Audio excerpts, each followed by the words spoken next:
little background on this video that you're about to watch. Let's go back a year ago to last October, and Katerina and I did a trip out to Marble and then went on to some of the other trails that are in the area. And really on the first day on the trail, I lost our drone. Our Mavic 3 ran into a side of a mountain and we lost some amazing drone footage.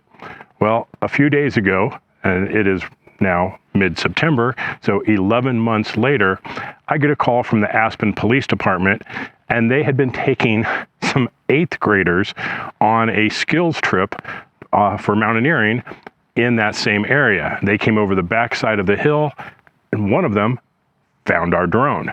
And they reached out, they figured out that it was me, they contacted me, and they were able to put the footage online so that I could have it. So what you're about to see is a re-edit, if you will, of the trip to Crystal Mill last year during some amazing fall colors with the lost drone footage. We hope you enjoy.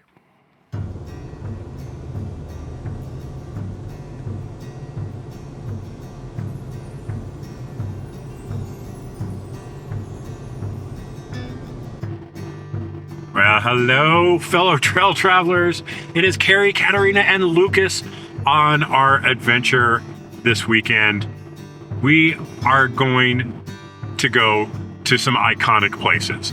It is some of the most beautiful places to go in Colorado for fall colors, and we're going to take you to the most photographed place in all of Colorado, Crystal Mill. Lining the banks of the Crystal River along Colorado's Highway 133, the redstone coke ovens are a striking and picturesque relic of the American West's industrial age.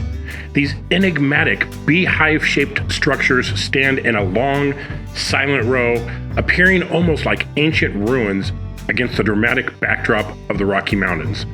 They are, in fact, tangible monuments to the ambitious and ultimately short-lived industrial empire of coal baron John Cleveland Osgood.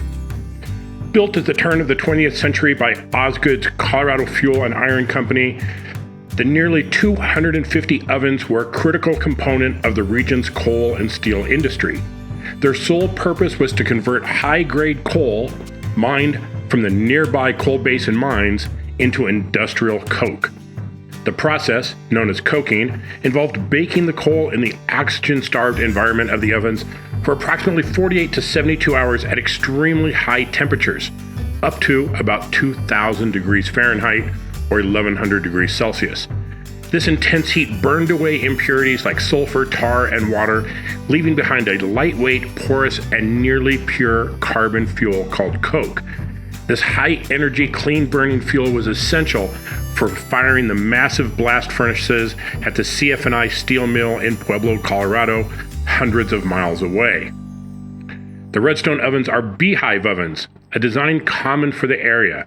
Each oven is a circular domed structure made of local stone and lined with fire-resistant brick, with a small opening at the front for loading coal and unloading coke, and a hole at the top to vent gases.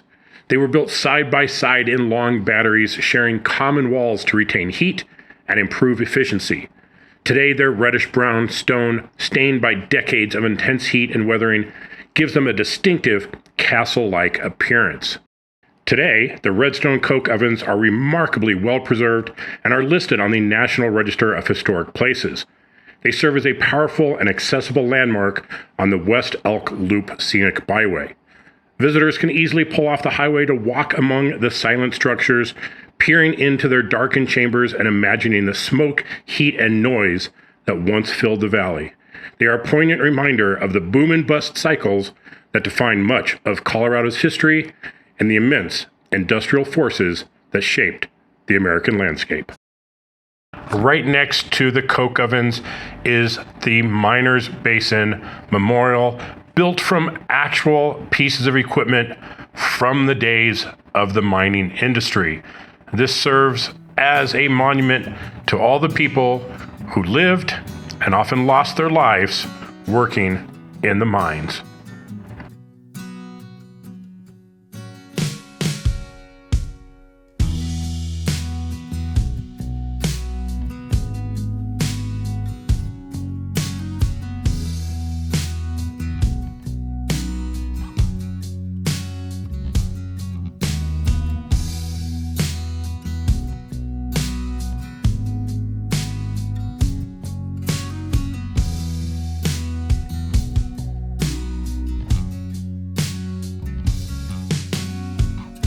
Just a little bit south is Hayes Creek Falls. There's a little pullout where you can stop and walk in. It's only about a tenth of a mile. It's a pretty easy little hike into the falls. And depending on the season, it can be anywhere from a light trickle to a pretty cool set of falls, ranging from around 10 feet to a total of 160 feet. So when it's really running good, this is quite a sight. So sometimes it is definitely worth stopping and walking in and taking a look at the falls.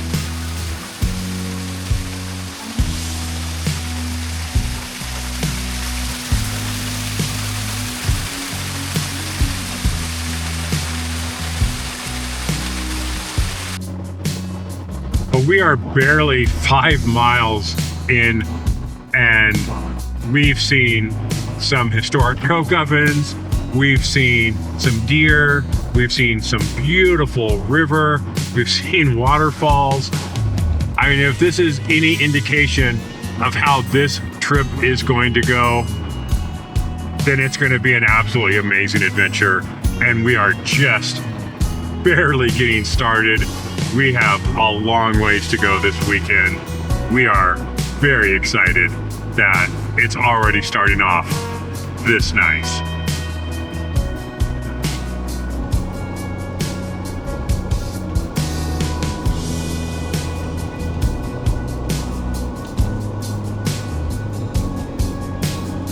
Well, without giving too much away, this truck here is an indication of where we're heading next.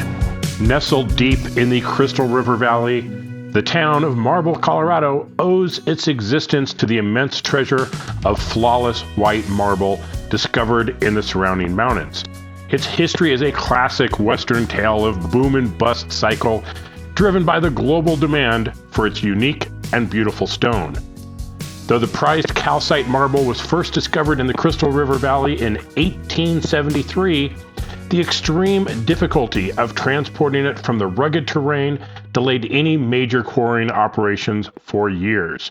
By the early 1890s, a small settlement began to form, and as investment flowed into the area, the town of Marble was officially incorporated in 1899. The town's fortunes were linked to the Colorado Yule Marble Company quarry, located 3.5 miles up a steep mountain road. In the early 20th century, the quarry hit its stride, winning a monumental, no pun intended, contract in 1916 to supply the marble for the Lincoln Memorial in Washington, D.C.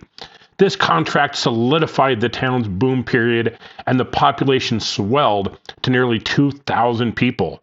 Marble became a bustling industrial center with 2 railroads, a state-of-the-art marble mill, schools, hotels, and even an opera house. The exceptional quality of the Yule marble, a 99.5% pure calcite with a luminous, glowing surface, made it the stone of choice for their iconic national projects, most notably the Tomb of the Unknown Soldier, completed in 1931. However, the town's prosperity was precarious. Operating the quarry at a high altitude in a remote valley was enormously expensive and fraught with challenges. Devastating natural disasters, including a massive flood and mudslide in 1925, wiped out much of the town's infrastructure. These events, compounded by the economic slowdown of the Great Depression, crippled the demand for luxury building stone. The final blow came in 1941 when the quarry ceased operations. The railroad tracks were pulled up and Marble became a near ghost town with only a handful of determined residents remaining.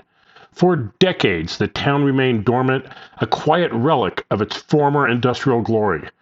Over the years, however, a new generation of residents rediscovered its stunning natural beauty and resilient community spirit, slowly reviving the town into the small but vibrant community it is today. The quarry itself has seen intermittent operations in the decades since, ensuring the legacy of Marble's world-famous stone and doors.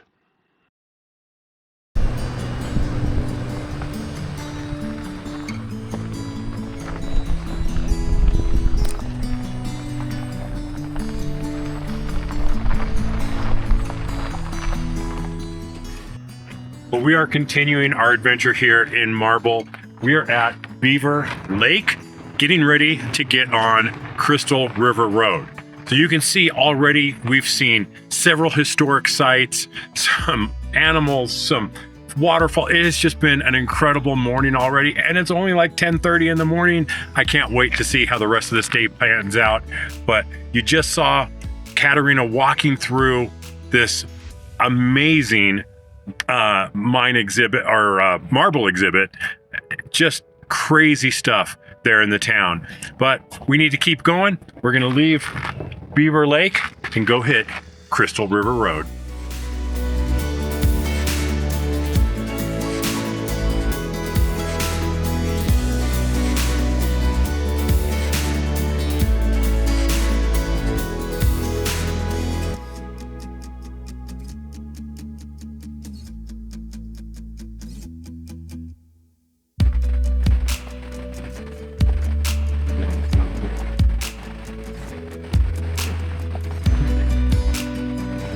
So we did just talk to some people that were in a Jeep, albeit a Grand Cherokee, saying it is really rough up here today, but it looks like we're more than capable of handling it. So I guess we're going to give it a shot.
Perched precariously above the Crystal River in a remote corner of Gunnison County, the Crystal Mill stands as one of Colorado's most photographed and iconic historic structures. Though often referred to as a mill, this picturesque landmark was originally a powerhouse, a vital cog in the region's booming silver mining industry of the late 19th century. Its history is a captivating tale of ingenuity, economic ambition, and the inevitable decline of a once thriving mining community. Constructed in 1892, the structure was more accurately known as the Sheep Mountain Powerhouse at the Lost Horse Mill site. It was built by George C. Eden and B.S. Phillips, proprietors of the Sheep Mountain Tunnel and Mining Company. Its primary function was not to mill ore, but to house a large air compressor. A dam was built on the Crystal River to funnel water into a penstock, which in turn powered a water wheel. The wheel drove the compressor, which then supplied pressurized air to the nearby silver mines. This compressed air was a critical power source, driving drills and other mining equipment deep within the mountainside, and providing ventilation for the miners. For a time, 3 Stamp ore processing mill did operate adjacent to the powerhouse, contributing to the mill misnomer. The Crystal Mill was the lifeblood of the small but bustling town of Crystal. The town, which once boasted a population of several hundred, was a hub of activity with saloons, a post office, and a vibrant community. The mill's operation was a testament to the engineering prowess of the era, enabling the extraction of valuable silver ore from the rugged San Juan Mountains. However, the fortunes of both the mill and the town were inexorably linked to the volatile silver market. The Panic of 1893, which caused a sharp decline in silver prices, dealt a significant blow to the region. While the Crystal Mill continued to operate intermittently for several more years, the mining boom that had given it life was fading. By 1917, the Sheep Mountain Tunnel mine had closed and the Crystal Mill ceased its operations. The once bustling town of Crystal slowly faded into a ghost town, its residents moving on to seek their fortunes elsewhere. For decades, the mill stood as a silent sentinel, a forgotten relic of a bygone era. Now, most people turn around at Crystal City, but if you want to continue, there is a little more technical area as you go up the hill, and then you can either continue and go on Schofield Pass or go back using Lead King Basin. So either way, it can be a lot of fun, a little more challenging, well, a lot more challenging, and very, very scenic. That was Crystal River Road. A lot of fun, very iconic, beautiful scenery. You got Crystal Mill, you got Crystal City, and then from there up to here where we go either to Lead King Basin or Schofield Pass. That last like half mile was actually probably the hardest part of the entire trail, which still any stock vehicle, well, stock 4x4 with some decent ground clearance anyway, can make it. It wouldn't bring a sedan up that last section. If you like this type of scenery, you like a little bit of history, you like a little bit of fun, then this is a trail for you.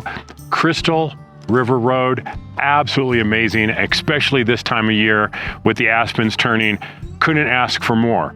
But now we got more in store as we head back and hopefully not run into a ton of traffic because there is a lot of people on here.